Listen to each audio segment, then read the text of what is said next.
60대를 대상으로 한 어떤 설문조사에서 이런 질문을 했습니다.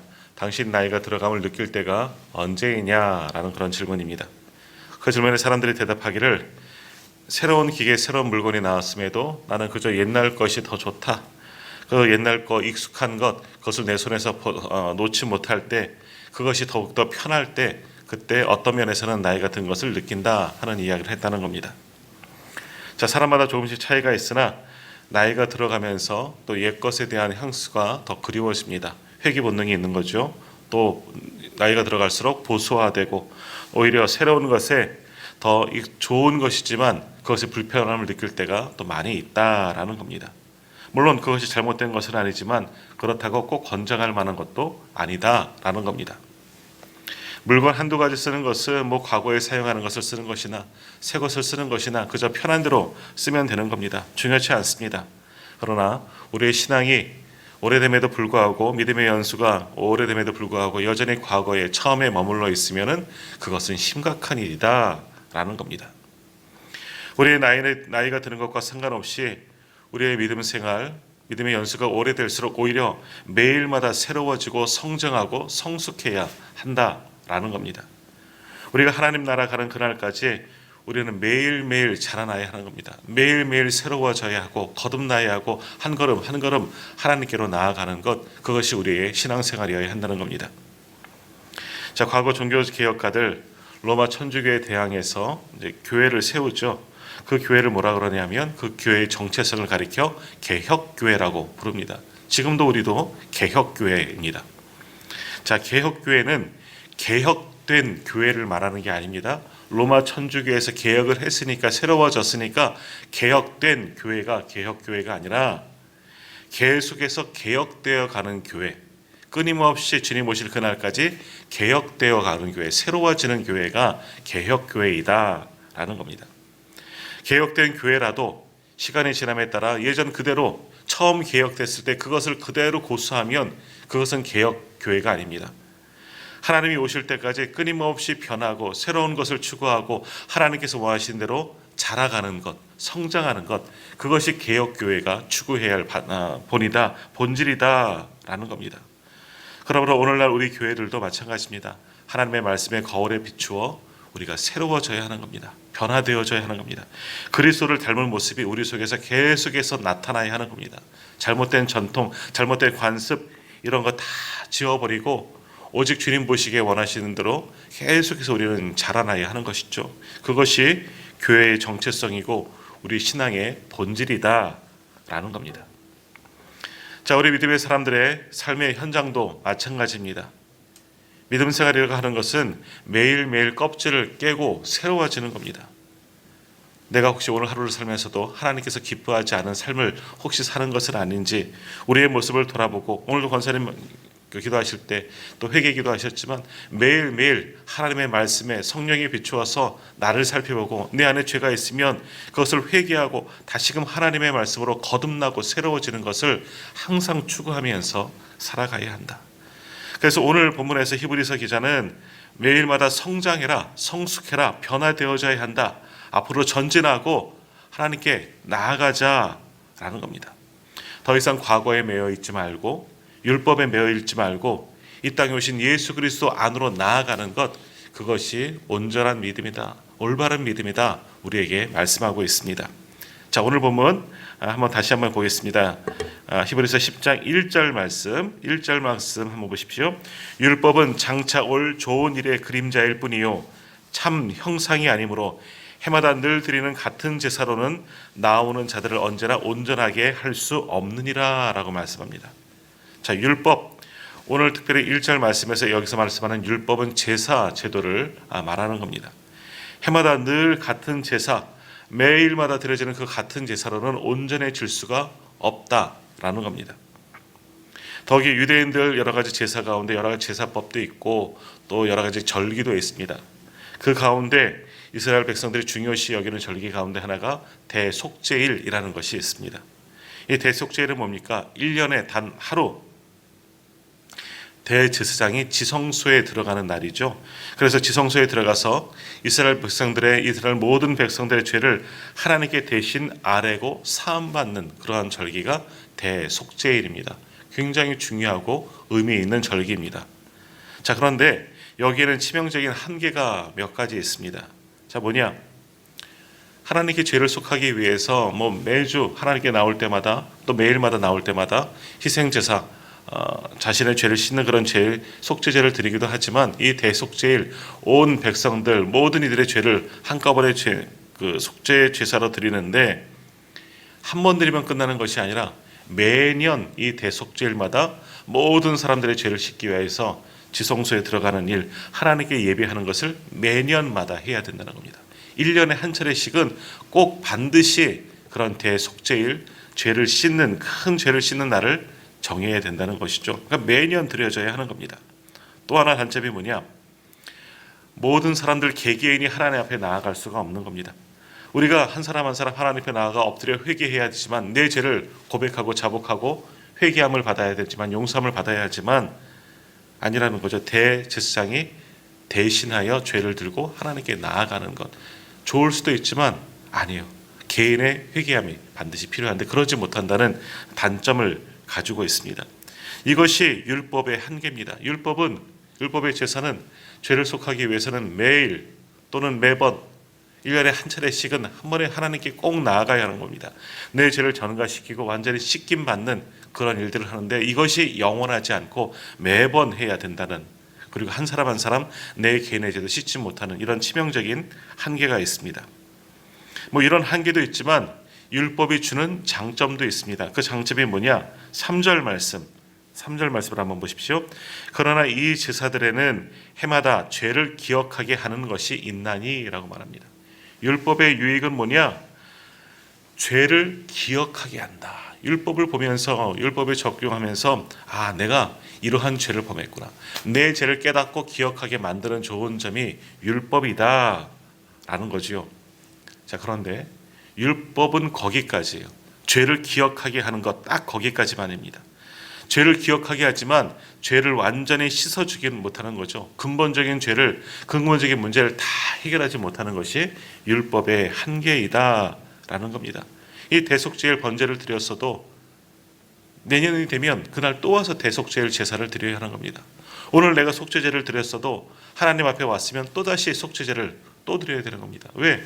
우리는 끊임없이 없이 죄 가운데 거하고 우리 스스로는 율법으로는 제사로는 이것을 완전히 해결하지 못하기 때문에 하나님 앞에 나올 때는 계속해서 제사를 드리며 속죄제를 드리며 하나님께 나아가야 하는 겁니다. 죄를 씻고 나아갈 수밖에 없는 거죠.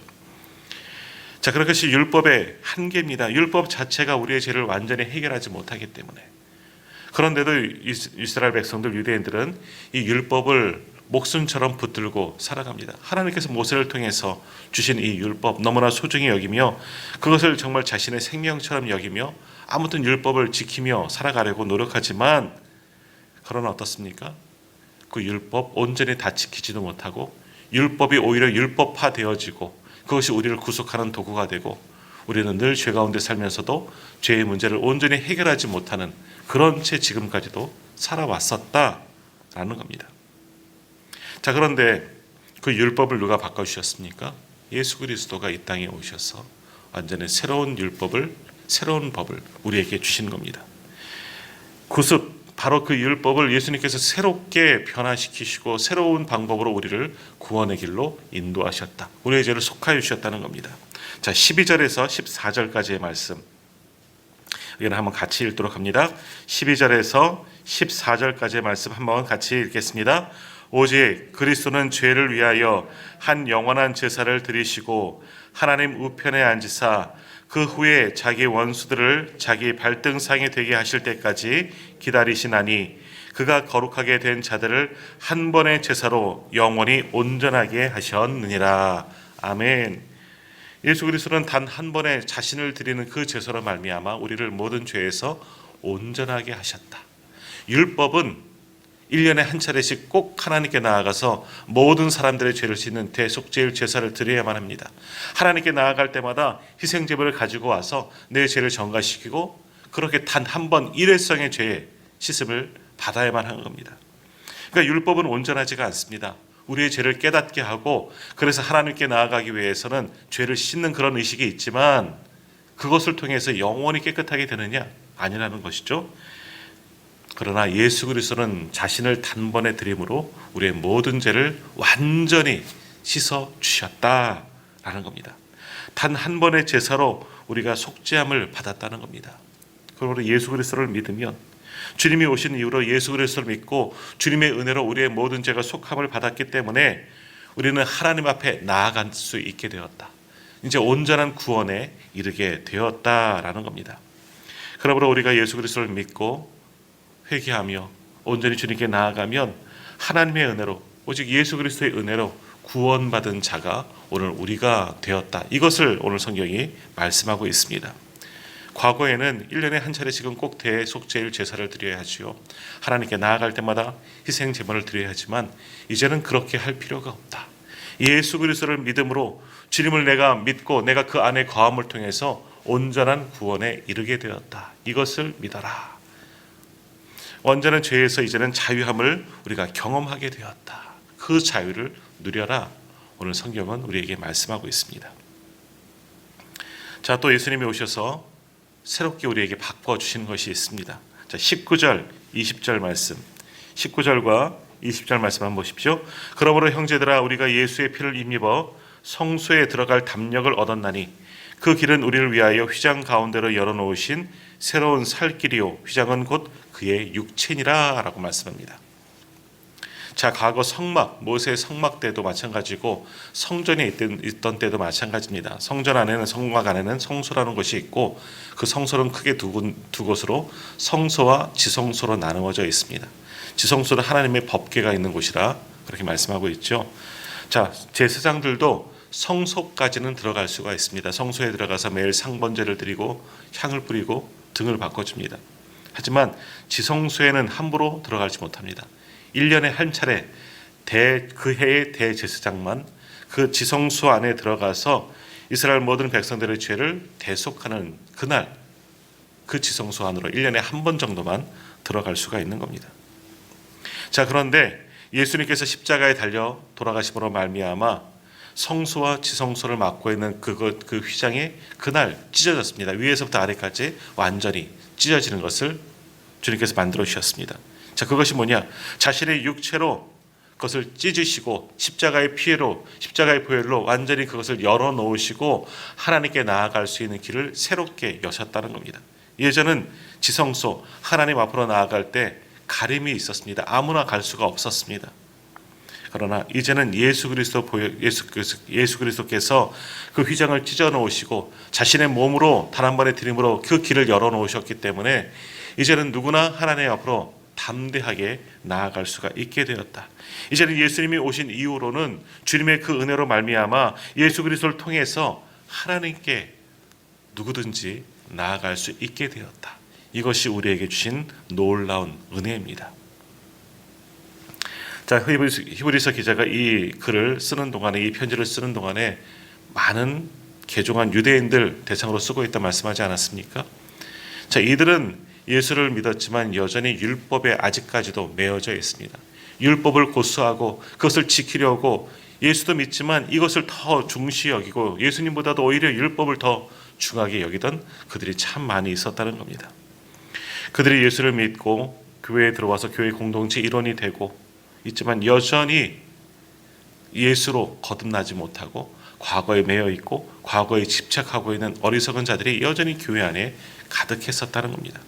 그들에게 이제 말하는 겁니다. 너희들은 그 율법에 매여 있지 마라. 율법은 모형과 그림자일 뿐이다. 예수 그리스도가 새 것을 보여주지 않았느냐. 예수 그리스도 통해서 이제는 담대히 하나님께 나아갈 수 있지 않느냐. 이것이 온전한 믿음이다. 이제는 예수로 거듭나라 말씀하는 겁니다. 그래서 38절에서 39절 이렇게 말씀합니다. 마지막 38절, 39절도 한번 같이 읽겠습니다. 38절, 39절입니다. 나의 의인은 믿음으로 말미암아 살리라. 또한 뒤로 물러가면 내 마음이 그를 기뻐하지 아니하리라 하셨느니라. 우리는 뒤로 물러가 멸망할 자가 아니요 오직 영혼을 구원함에 이르는 믿음을 가진 자니라. 아멘.